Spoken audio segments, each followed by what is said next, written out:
Hello my creative souls. जैसा कि कहते हैं ना, first impression is last impression. तो वही होता है हमारी एंट्रेंस के लिए भी लागू, क्योंकि जैसे ही अब हमारे घर पे कोई घुसता है ना, तो सबसे पहले हमारी एंट्रेंस देखता है। तो चलिए आज उसे ही रीएनोवेट या डेकोरेट करते हैं।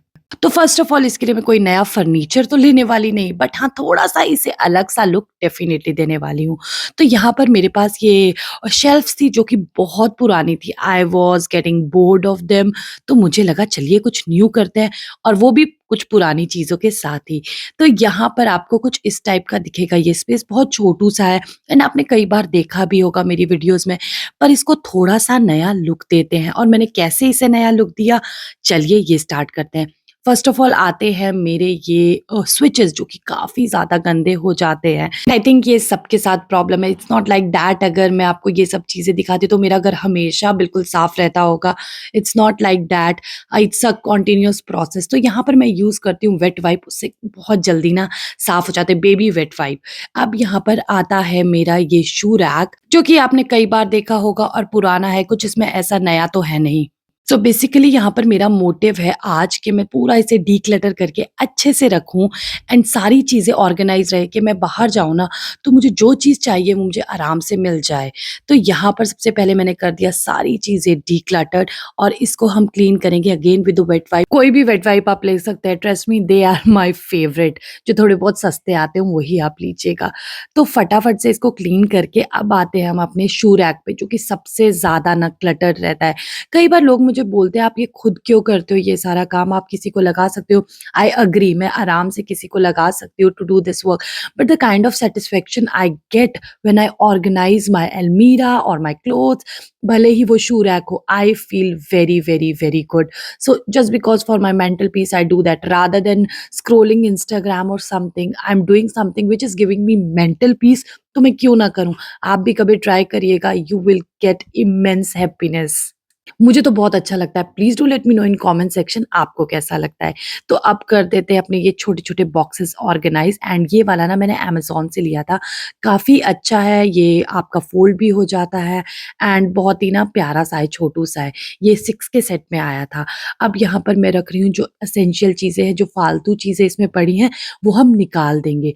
तो ये पूरा का पूरा हमारा ना ऑर्गेनाइज़ हो जाएगा। तो यहाँ पर भी मैं अपनी डायरीज़ अच्छे से रखूँगी एंड जो भी मेरी इम्पोर्टेंट चीज़ है ना, सिर्फ मैं वो यहाँ पर रखूँगी। Organising is something which makes me very, very happy as I told you. अगर आपको भी पसंद है जैसा कि मैंने कहा, please do let me know in comment section. तो अब यहाँ पर मैंने मैट लगा दिया है जो कि आपको आराम से लोकल शॉप या कहीं पर भी मिल जाएगा, एंड यहाँ पर सारी एसेंशियल चीज़ें मेरी रहेगी जो कि मुझे यहाँ पर अपने एंटर वे में चाहिए होती है। बेसिकली मेरे एंटर वे में यहाँ पर रहती है, इस कॉर्नर में रहता है सुई धागा बॉक्स, जो कि कभी भी जाते हुए बहुत ज़रूरी होता है, एंड दिस धूप स्टिक्स जो कि कभी भी ना मुझे लगता है कि चलिए इसको जलाते हैं एंड फ्रेगनेंस बहुत अच्छी आती है घर पे, तो मैं उसके लिए ये सारी चीज़ें रखती हूँ। ये मेरा मिक्स बॉक्स है जहाँ पर कुछ भी जो इधर-उधर की चीज़ें होती हैं ना, सारी रखी होती है। ये है मेरी धूप स्टिक्स। कभी भी मूड थोड़ा-सा फ्रेश ना हो तो आप इस टाइप की चीज़ें यूज़ कर सकते हैं एंड अपने एंटर वे में रख सकते हैं, जला के ना काफ़ी पॉजिटिव वाइब्स आती है। एंड ये छोटी-सी बास्केट में मैं बहुत ज़्यादा अपनी एसेंशियल चीज़ें रख रही हूँ, एंड सबसे इम्पोर्टेंट है उनमें से ये बैग्स। जब भी हम कहीं बाहर जाते हैं ग्रोसरी लेने, तो हम बैग्स ढूँढते रहते हैं। यहाँ पर अगर आप रखेंगे ना अपने एंटर वे में, तो कभी भी आपको वो दिक्कत नहीं होगी, आपको फटाफट मिल जाएगी। एंटर वे एक ऐसा स्पेस है जहाँ पर मैं कैंडल्स ना जलाना बहुत ज़्यादा पसंद करती हूँ। लास्ट में आपको पता चलेगा इन चीज़ों को मैं कैसे यूटिलाइज़ करती हूँ। बट एनीवेज़ अभी के लिए ना ये कुछ ऐसा लग रहा है, एंड मैंने ना ये सारे knobs just because of baby निकाल दिए थे, बट अब मुझे लगता है ये बहुत ही अजीब लग रहा है, तो मैंने नॉब्स फिर से फिट कर दिए एंड इसको फिर से एक थोड़ी-सी ना लुक मिल गई है। जस्ट एक नॉब एंटर करने की वजह से, एंड यहाँ पर ना ये थोड़ा-सा वैक्स गिरा हुआ है, कैंडल वैक्स। मुझे कुछ ख़ास पता नहीं है, please do let me know in comment section कि इसको मैं कैसे निकाल सकती हूँ। अब डेकोरेशन की बारी आती है तो बुक से अच्छा कुछ नहीं होता। बुक्स आप कहीं पर भी रखोगे ना, वो आपके स्पेस को एनहांस करती ही हैं। अगर आपके पास बुक्स है कुछ पड़ी हुई, तो आप डेफ़िनेटली ट्राई कर सकते हैं। एंड अब आता है मेरा ये लैंप, क्योंकि मेरा वन ऑफ द फेवरेट है, मैंने मिंत्रा से लिया था। लिंक आपको सारे के सारे मेरे डिस्क्रिप्शन बॉक्स में मिल जाएँगे। तो बहुत ही ज़्यादा खूबसूरत लगता है मुझे ये। अब हमारे पास जो भी सारी चीज़ें हैं, ये मैंने कहीं न कहीं से और आपने मेरे पहले कहीं न कहीं देखी होगी, हर बार हम न्यू चीज़ तो नहीं ले सकते बट हाँ, छोटी-मोटी चीज़ें जो हमारे पास पुरानी पड़ी है उसी को हम डेकोरेट करेंगे। अब यहाँ पर आप देख सकते हैं मेरी अलेक्सा थोड़ी-सी गंदी हो रखी है बट इट्स ओके एंड यहाँ पर अब मैं रखूँगी अपना डीआईवाई मिरर। इसकी फुल वीडियो आप देख सकते हैं, बहुत ईज़ी है इसको बनाना एंड विदिन 100 रुपीज़ मैंने बनाया था। जी हाँ, अब थोड़ा-सा आता है डीआईवाई टाइम क्योंकि वॉल थोड़ी सूनी लग रही है। उसके लिए मैं ले रही हूँ अपना ये वॉल फ्रेम जो कि पुराना पड़ा था, बस इसको अब हम थोड़ा-सा फ्रेम करेंगे। कैसे कर रही हूँ, जस्ट आपको ये नॉर्मल स्टेप फॉलो करने हैं एंड मैं हमेशा ट्राई करती हूँ कि आपके लिए कुछ सिंपल ही लेके आऊँ एंड इस बार भी मैंने वही किया कि मैं आपके लिए सिंपल से सिंपल क्या ला सकती हूँ। तो बस अब हम इसे फ्रेम कर देंगे। आपके पास कोई भी कुर्ता पजामा व्हाटएवर कोई भी पुराना कपड़ा पड़ा हो उसको आपको फ्रेम करना है एंड आपको जस्ट इस फ्रेम के ऊपर लगा देना है। दैट्स इट, हो गया हमारा न्यू फ्रेम तैयार with in I think zero cost. Yes, क्योंकि घर पे ही सब कुछ पड़ा था तो मुझे तो काफ़ी पसंद आया। हर बार डीआईवाई के लिए टू बी वेरी ऑनेस्ट मेरे पास इतना बजट नहीं होता कि मैं नई-नई चीज़ें लेके आऊँ। बट हाँ, आपको आइडिया देने के लिए मैं पुरानी चीज़ों से क्या कर सकती हूँ, बस मैं वही करती हूँ।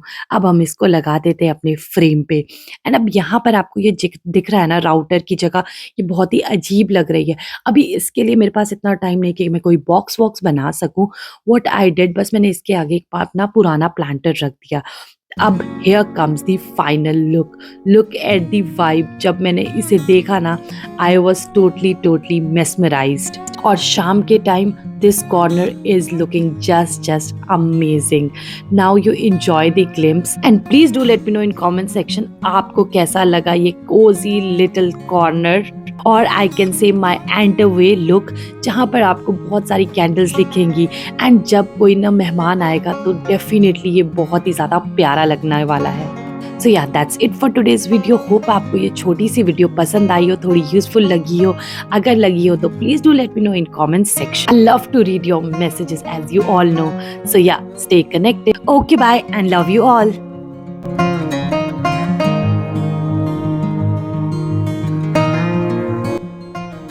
स्माइल।